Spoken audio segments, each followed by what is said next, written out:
굉장히 길기도 하고 또 그 내용에 있어서도 구성에 있어서도 많은 신학자들이 깊은 연구를 할 수 있는 그런 시입니다.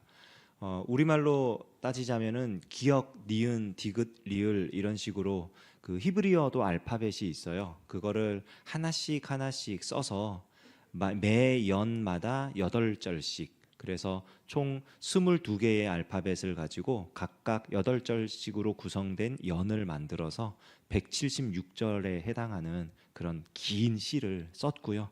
더 재미있는 것은 그 알파벳으로 시작하는 그 연과 더불어서 모든 행, 그러니까 176절에 해당하는 그 176행에 모두 다 한 번씩 하나님의 말씀에 해당되는 단어들이 나와요. 주의 규례, 주의 율례, 주의 법도, 주의 길, 주의 말씀, 표현이 조금씩 바뀌지만 한 번도 빠지지 않고 하나님의 말씀이 그 안에 들어가 있습니다. 그래서 굉장히 많은 어떤 의미를 가지고 있고 연구할 수 있는 시인데요. 저희가 새벽에 이 말씀을 나눌 때에는 그렇게 많은 내용들을 다 나눌 수 없기 때문에 이 안에 담겨 있는 내용들 중심으로 우리 삶에 적용할 수 있는 그런 부분들을 중심으로 함께 나누고 기도하는 시간을 가지길 원합니다. 먼저 이 오늘 읽었던 본문 가운데 33절에서 35절까지의 말씀을 이렇게 보면요, 그 말씀이 지금 우리에게 말해주는 바가 뭐냐면, 한마디로 얘기해서 하나님 말씀을 가르쳐 주십시오 라고 하는 기도입니다. 근데 이 말씀을 가르쳐 주세요 라고 하는 이 기도가 단순히 그냥 이 말씀이 무슨 의미인지 알게 해 주십시오 라는 이런 기도가 아니고요, 하나님 말씀을 알게 해 주시고 이 말씀이 깨달아져서, 그러니까 지식으로 남아서 거기서 끝나는 것이 아니라 이 말씀이 마음으로 다가오고 나의 삶으로 나타나게 해 주십시오 라고 하는 기도입니다. 그러니까 말씀을 깨달았다라고 하는 거는 그런 거거든요. 하나님 말씀대로 내가 살아가고 있다. 실제 있었던 일인지 없었던 일인지는 모르지만 이런 얘기가 있어요. 어떤 목사님께서 한 교회에 이제 부임을 하셨습니다. 담임 목사님으로 부임을 하셔서 설교를 이렇게 했는데 요한일서 말씀으로 너무 설교를 잘하신 거예요. 성도들이 은혜를 받았습니다. 아멘 하면서 너무 감동을 받았어요. 그 다음 주에 이렇게 또 하시는데 목사님이 또 이제 요한일서 말씀으로 설교를 하시더래요. 가만히 듣고 있는데 지난주하고 참 비슷하다 싶은데 설교를 너무 잘하셨어요. 그래서 아멘 하고 끝났습니다. 다음 주가 됐는데 또 요한일서 말씀으로 설교를 하시는 거예요. 성도들이 이렇게 듣고 있다가 예배를 다 마치고 이제 모여서 목사님께 물어봤답니다. 저 목사님 그 혹시 아실런지 모르겠는데 그 부임하시고 3주 연속으로 같은 본문에 같은 설교를 하셨습니다. 목사님이 그렇게 얘기를 하더래요. 아 그러냐고. 나는 그 사랑에 대해서 설교를 했는데 사랑하는 모습이 별로 안 보여서 내가 설교를 안 한 줄 알았다고. 그래서 그냥 똑같은 설교 계속 했다고, 그런 얘기가 있어요. 실제로 있었던 일인지는 모르겠지만 하나님 말씀을 내가 깨달았다라고 한다면 그것은 그냥 내가 이 말씀에 대한 내용을 지식적으로 알았다 이것이 아니라 하나님께서 알려주신 이 말씀을 내가 살아내고 있다, 여기까지 가야 진짜로 그 말씀을 깨달은 것입니다. 그런데 그 말씀에 대한 깨달음, 그리고 깨달은 말씀대로 살아가는 그 주체가 내가 하는 것이지만 하나님께서 우리에게 해주셔야 되는 일이에요. 말씀을 알게 해주셔야 되고 그 말씀을 마음에 받아들이게 해주셔야 되고 그리고 그 말씀대로 살아가게 하셔야 합니다. 그래서 시인이 이렇게 쓰고 있는 거예요. 내게 가르치소서, 나로 하여금 깨닫게 하여 주소서, 나로 하여금 그 길로 행하게 하소서. 하나님이 그렇게 해주시라고 지금 간절히 구하는 것이죠. 그리고 이 말씀대로 살아가기를 원하는 이 기도에 이어서 36절과 37절을 보면 눈을 고정시켜 달라고 기도를 합니다. 내 마음을 주의 증거들에게 향하게 하시고 탐욕으로 향하지 말게 하소서. 내 눈을 돌이켜 허탄한 것을 보지 말게 하시고 주의 길에서 나를 살아나게 하소서. 우리가 말씀대로 살아간다라고 했을 때 말씀대로 살아가면 우리 앞에 펼쳐지는 일들이 전부 다 좋은 일, 행복한 일, 그런 어떤 뭐라 그럴까요? 우리가 말하는 만사형통, 승승장구 이런 일들만 일어나지는 않아요. 이에 대해서는 내일 우리가 조금 더 자세하게 나눌 기회가 있기 때문에 오늘은 이렇게 짧게 넘어가지만, 우리가 말씀대로 살아가면서 다가오는 여러 가지 일들에 대해서 말씀을 깨닫고 그 말씀대로 살아간과 동시에 우리가 기도할 내용이 뭐냐면, 하나님, 이 눈을 고정시켜 주십시오. 하나님의 말씀을 붙잡았고 하나님의 말씀대로 살아간다면 다른 곳에 시선을 빼앗기지 않고 오직 하나님만 보며 갈 수 있도록 해달라고 기도해야 한다는 것입니다. 우리가 잘 아는 이야기가 있죠. 베드로가 예수님이 물 위로 걸어서 제자들에게 오실 때에 정말 주님이시라면 저로 하여금 물 위를 걷게 해주십시오. 실제로 걸었습니다. 그러나 바람을 보고 풍랑을 보고 그랬을 때 그가 빠져버리지요. 분명히 기적을 행한 사람이었지만 주변에 시선을 빼앗겼을 때, 예수님으로부터 눈이 멀어졌을 때에 바닷속으로 빠지고 맙니다.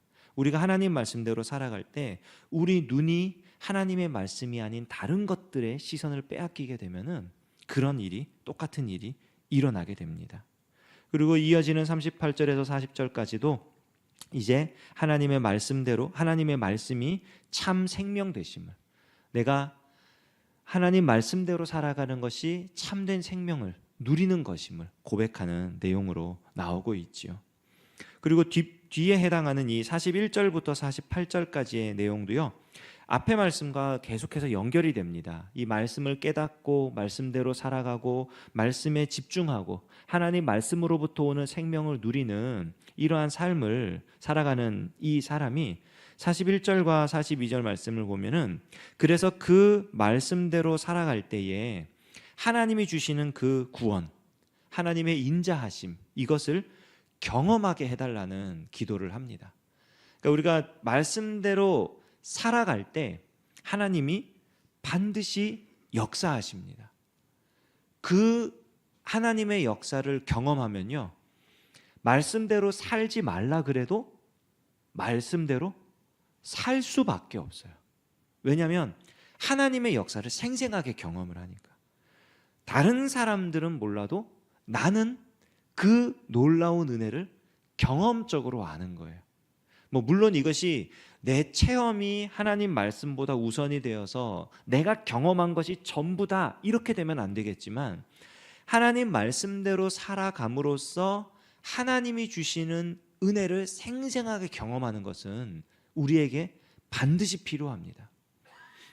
제가 아는 어떤 목사님께서는 1년을 시작할 때 1년 헌금을 계획하세요. 정말 많이 배웠어요, 그분한테. 1년 헌금을 어떻게 계획하냐면, 내가 올해는 매달 11조를 얼마를 내고 감사헌금을 얼마를 내고 절기헌금을 얼마를 내고, 이거를 계획을 막 해요.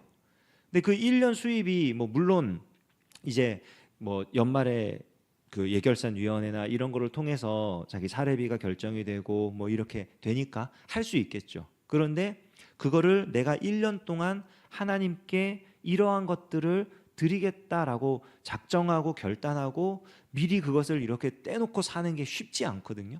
그런데 그분은 그렇게 결단을 하세요. 계획을 하세요. 그리고 예를 들어서 만약에 내가 한 달에 11조를 10만 원을 하겠다, 30만 원을 하겠다, 이런 식으로 계획을 세웠으면 그 달의 수입이 얼마가 되었든 계획한 대로 헌금을 드리는 거예요. 정말 신기했어요. 와, 저렇게 하면은 생활이 유지가 되나 싶을 정도로 그렇게 하는데 사는 거예요. 그게 다 되는 거예요. 그분이 이렇게 그런 얘기를 하시더라고요. 하나님께 드리기로 작정하고, 그분이 이제 선교사 생활도 하셨던 분인데 그 선교사로 사실 때에 너무 힘드셨대요. 너무 힘들어가지고 뭐죠?